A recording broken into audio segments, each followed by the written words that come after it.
Randy, over here. First of all, congratulations on the victory. What are your initial thoughts after a performance like that? Thank you. I thought it was cool. I thought, I went out there, had fun. I showed my diversity. I showed that perseverance. I'm tired of showing perseverance. but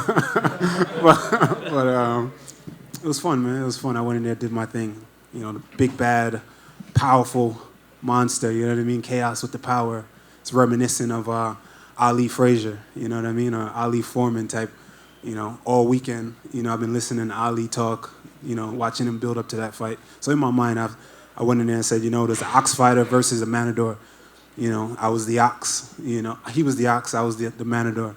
Or butterfly, If you watch an ox, you ever see an ox or like the buffaloes and the butterfly's on his head and he's just trying to hit the butterfly. But he can't do any damage because the butterfly is just so light and whatever. So that was the mindset, just be light, be a butterfly, float, do what I do. So then I have to ask you about that round two. I mean, Daniel Cormier was using phrases like looks comfortable in there, changed things, making Chaos look uncomfortable. So what changed between rounds 1 and 2 that just came out like that? My coach, man, Sensei Nardu, I went back to the corner and he saw that, he said, listen, man, show these people who you are. Show what you do in the gym. Show you're giving them too much credit, And me going in there, I did give him a little too much credit, I felt he was super dangerous, So I was a little rigid and apprehensive at first. But then my coach calmed me down and said, listen, you see what he has, man. Be you. Don't worry about what he's going to do. He has to worry about you. Go out there and show who you are. And that's what I did. When you were slipping punches in there in that second round, was that just because you had, like you said, you've apparently been listening to a lot of Muhammad Ali, and then you're just kind of pulling a Max Holloway Ali in there in round 2. So what was going through your mind during that? If you watch me train, man, that's what I do. That's what I do. At that point, my mind is just empty and I'm just flowing. I'm just doing what I do, having fun. I'd like to think I got some of the best boxing in this division, So that's what I was just flowing, doing, having fun. Were you surprised it was a split decision? No, I got knocked down. And, to my own fault, just being too careless, being too happy in there, and I got knocked down, paid for it. Zigged when I should have zagged. And then finally, are you at the point of your career where you keep racking up these wins that you can start asking for specific opponents, specific dates, and this and that, or do you still are just taking them as the UFC presents them to you? I don't really know. Honestly, I don't know. I've always been and had a great relationship with the UFC. I'll just put it like that. So, yeah. I saw you had some words to say to Dana after the fight. Mm-hmm. What were you saying? Just letting him know that I'm still here, man. I'm here, and he got me here at 6-0 off of looking for a fight. You guys forgot about looking for a fight. I'm the last guy left, right? And I was just a young kid, man, green as hell, and I grew up in this octagon. And I want to show them, yo, I don't just say this, man. A lot of fighters just say it because it sounds good. Every time they come up here, yeah, I'm getting better every time. I am legit getting better every time I step out there. I'm a brand new person every time I step out there. I take pride in that in the gym. I'm grinding. I'm fully dedicated, man, to just evolving and being the best that I could be in this sport and leaving my mark. So you can see it, that I'm getting better every time. And I just wanted to let Dana know, yo, don't overlook me, man. I'm here. Don't forget about me. I'm still here, and I grew up in this octagon. I'm still growing. Yeah. I also saw you spoke to Chaos as well. Yeah. As soon as the fight ended, you were talking basically. What were you guys saying to each other? That's mostly for us. But, something along the lines of just let them know, yo, I see it, and I know what it is. We come from similar places, and just stay grinding. Favorite Muhammad Ali quote? Float like a butterfly, sting like a bee. Rumble, young man, rumble. What was the initial response when you were talking to Dana? Did he give me any sort of feedback after you kind of said that stuff? I mean, what is he saying when you're saying this stuff to him?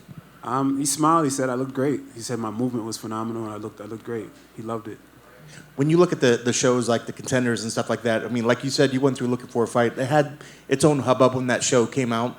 If things were different and say you didn't make on that show, would you have rather been in the same sort of format where it was like the Contenders? You think the Contenders guys are maybe getting a little bit more hype from the get-go? Yo, they blew by me, man.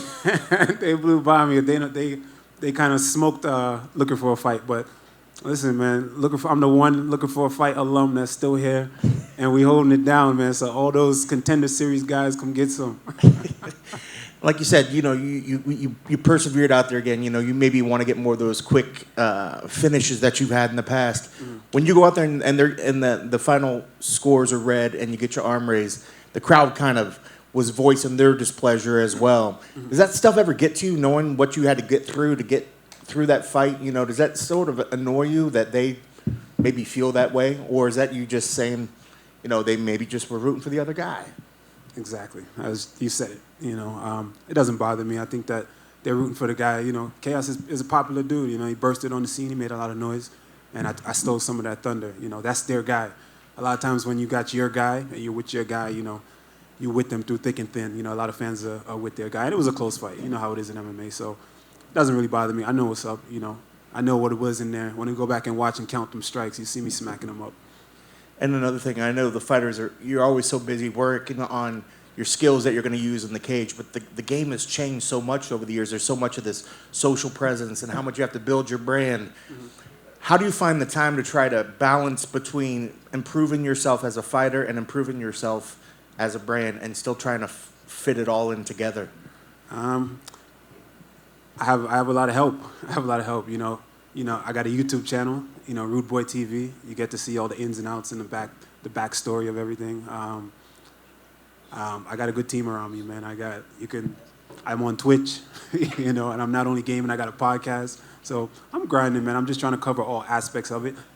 You need a good team. I got a good team to help me balance everything out so I can focus on fighting. Do you have a favorite platform that you're kind of out there on? I love Twitch. That's where I do my podcast. Shout out to the pro and the bro. Shout out to my Discord. My Discord is the Rude Gang, so shout out to the Rude Gang. I'm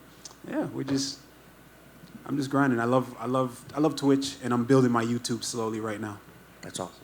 Congrats on the victory. Thank you. What's up, Randy, over here? You spoke about how you feel that you get better each and every time you go out there in the octagon. Do you feel that this was your best performance to date? Nah. I got to go back and watch it. Most satisfying win for sure. Because I knew what this win meant for me in my career. So, definitely most satisfying. But probably not my best performance. I got knocked down. So I got to go back and look at it and watch it. Speaking of you getting knocked down, heading into that decision, were you supremely confident that you had done enough throughout the fight to secure the win? I thought I won. I definitely thought I did enough, but you never know in the game of mixed martial arts because of the knockdown. I wasn't hurt, but I remember when my butt hit the ground, I was like, shit. All right. So I started working my way back up, but I thought I did enough.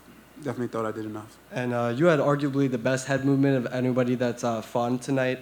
You spoke about trying to emulate Muhammad Ali and in your training, but was there a bit of a heightened focus on head movement in your training camp?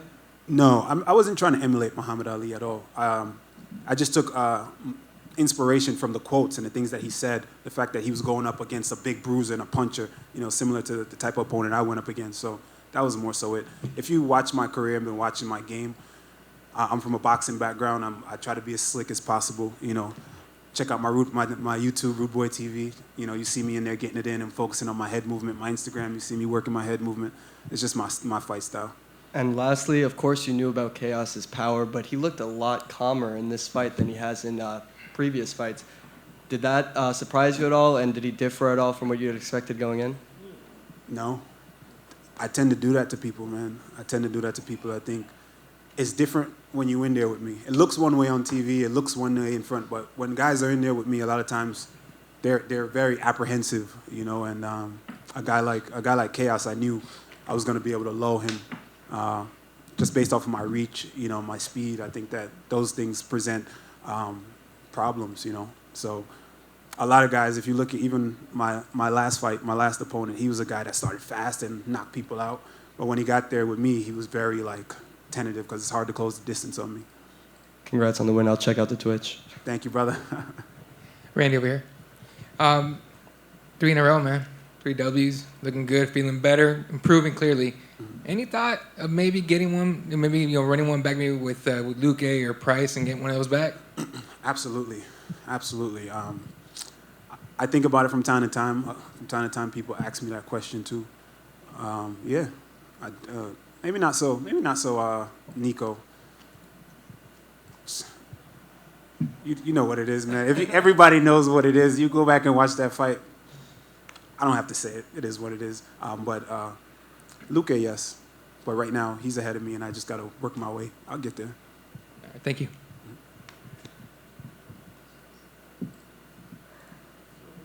That's it. All right. Thank you, guys. I appreciate it.